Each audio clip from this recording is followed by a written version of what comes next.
Saudara-saudara mohon like, komen, dan subscribe ya.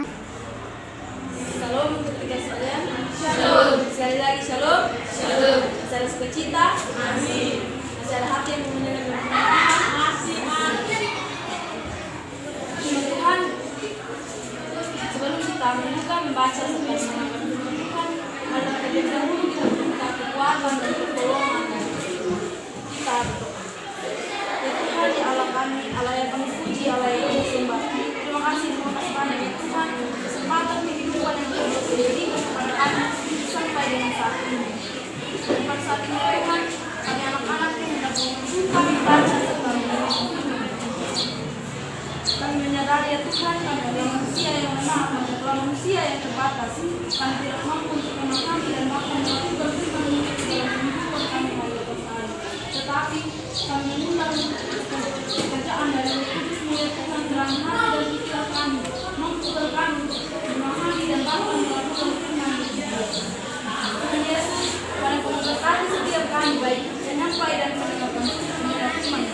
Agar apa yang kami sampaikan boleh menjadi berkat bagi mereka yang mendengarkan, dan apa yang didengarkan boleh itu yang kami lakukan dalam kami menjalani kehidupan kami hari demi hari. Tuhan Yesus, mari Kau memberkati kami semua. Tuhan Yesus, mari Kau berfirman, karena kami anak-anak-Mu sudah siap untuk mendengarkannya. Dalam nama Tuhan Yesus, firman yang hidup itu kami berdoa kepada Bapa dan Putra. Haleluya, amin. Firman Tuhan yang datang kepada kita sekalian di saat ini kita ambil dari kitab Perjanjian Lama, Kejadian 2 ayat 15 sampai 17.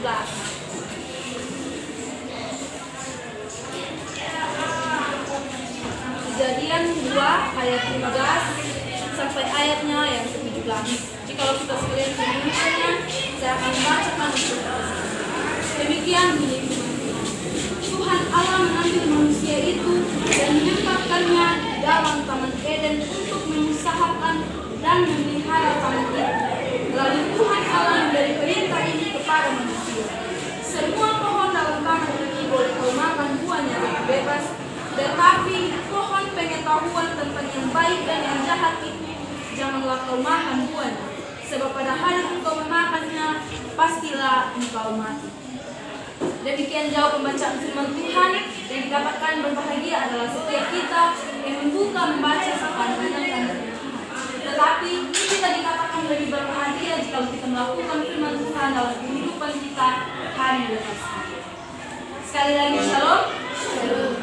Teman-teman yang terkasih dalam Tuhan kita Yesus Kristus, yang namanya manusia tidak pernah terlepas dari yang namanya tanggung jawab. Tidak ada satu manusia pun yang hidup tanpa mempunyai yang namanya tanggung jawab. Terkasih Yesus Kristus, tanggung jawab sama artinya dengan suatu kewajiban.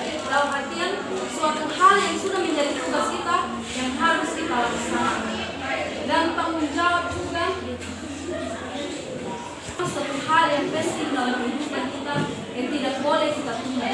Karena jika kita tunda, apalagi kalau kita mengabaikan, maka tanggung jawab itu akan semakin besar lagi. Kekasih Kristus, menurut kepercayaan kita sebagai orang percaya, tanggung jawab sudah berbaur dalam kehidupan kita, di mana manusia pertama yaitu Adam dan Hawa diberi tanggung jawab oleh Tuhan untuk memelihara Taman Eden. Tuhan memberi tanggung jawab kepada manusia untuk menjaga ciptaan Tuhan yang lain. Memang kalau kita berpikir secara manusiawi, ini merupakan tanggung jawab yang besar. Tetapi kalau kita memahaminya dengan baik, ini malah merupakan tanggung jawab yang luar biasa. Karena kenapa? Karena dari semua yang Tuhan ciptakan, ada tumbuhan, ada hewan, tetapi manusia saja yang dipilih Tuhan menjaga ciptaan. Itu berarti kasih Tuhan sangat luar biasa kepada kita manusia. Dan mulai dari situlah tanggung jawab menjadi hal yang penting sampai kepada kita saat ini. Lalu pertanyaannya, lalu bagaimana kan tindakan kita sebagai orang percaya agar mampu bertanggung jawab secara benar dan seimbang, dan apakah juga yang harus kita laksanakan, yang harus kita lakukan agar tanggung jawab itu terlaksana dengan baik? Dan untuk menjawab pertanyaan ini, maka kita kembali membaca pada Kejadian 2 ayat 15 sampai 17 di bawah sebuah payung tema mampu bertanggung jawab atas kepercayaan. Sekali lagi, mampulah bertanggung jawab atas kepercayaan dan kekasih Kristus. Bagaimana agar kita mampu bertanggung jawab atas kepercayaan dan perintah? Yang pertama yang harus kita lakukan adalah jangan mengabaikan kepercayaan. Kekasih Tuhan, kita sebagai orang percaya tidak pernah terlepas dari yang namanya kepercayaan.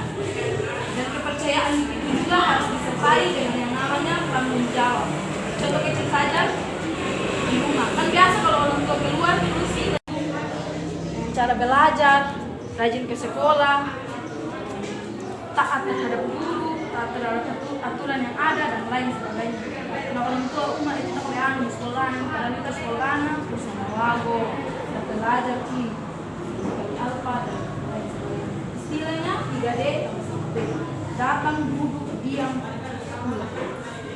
Kekasih Kristus. Begitu juga Adam dan Hawa pada waktu itu. Adam dan Hawa diberi kepercayaan oleh Tuhan untuk mengusahakan dan memelihara Taman Eden. Tetapi dengan ambisi mereka yang ingin melebihi Allah dan bahkan ingin sama seperti Allah, mereka menghancurkan kepercayaan dari Tuhan. Mereka melanggar kepercayaan dari Tuhan.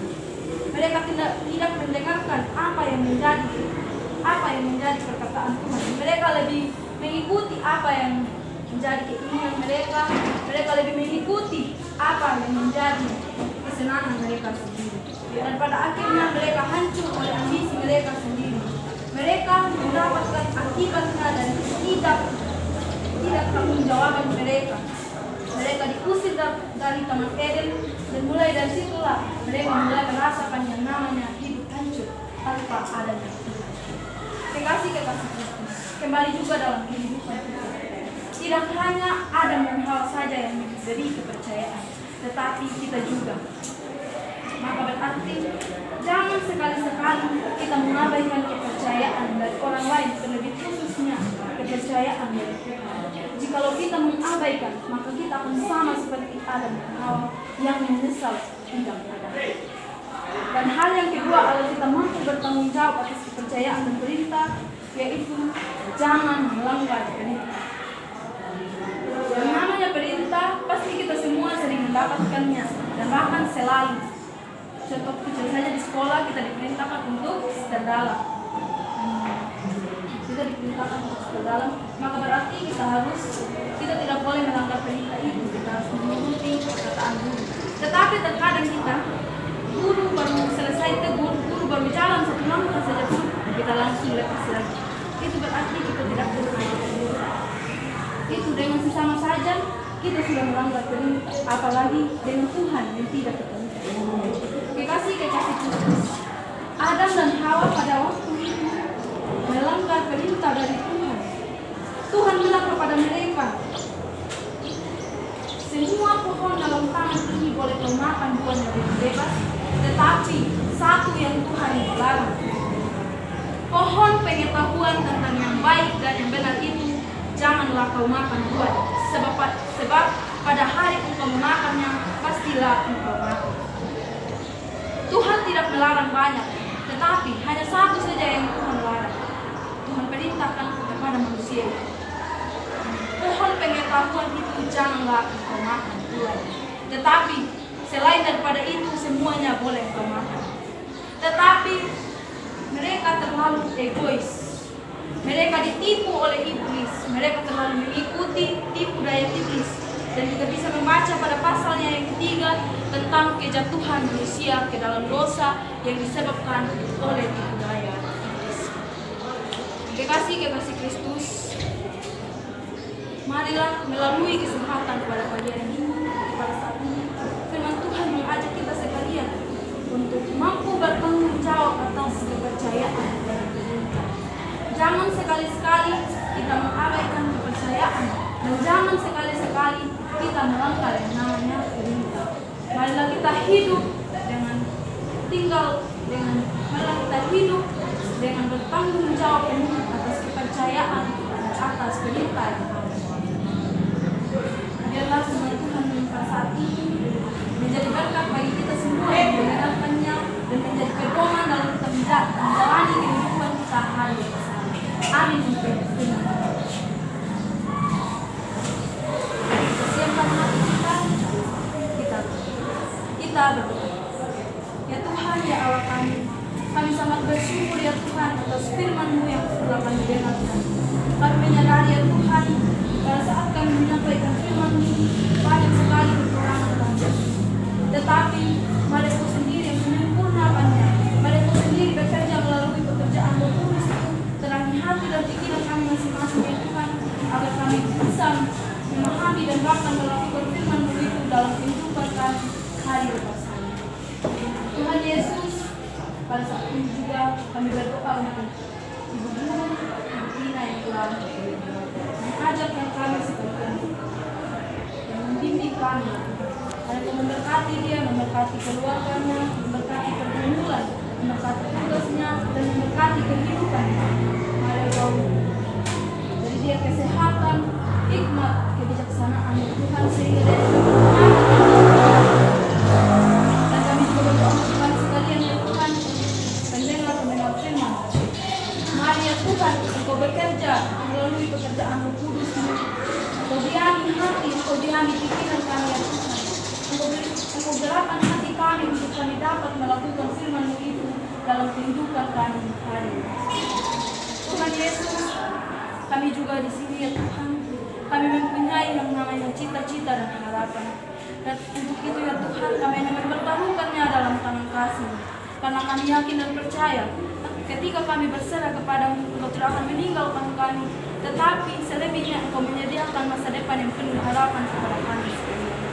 Tuhan Yesus, apapun yang menjadi pergumulan ini dan kehidupan kami ya Tuhan, kami hanya mempertaruhkannya dalam tangan kasih. Mari Engkau tutup bungkus kami dengan cinta kasih-Mu ya Tuhan, agar kami tetap berada dalam sekitar firman.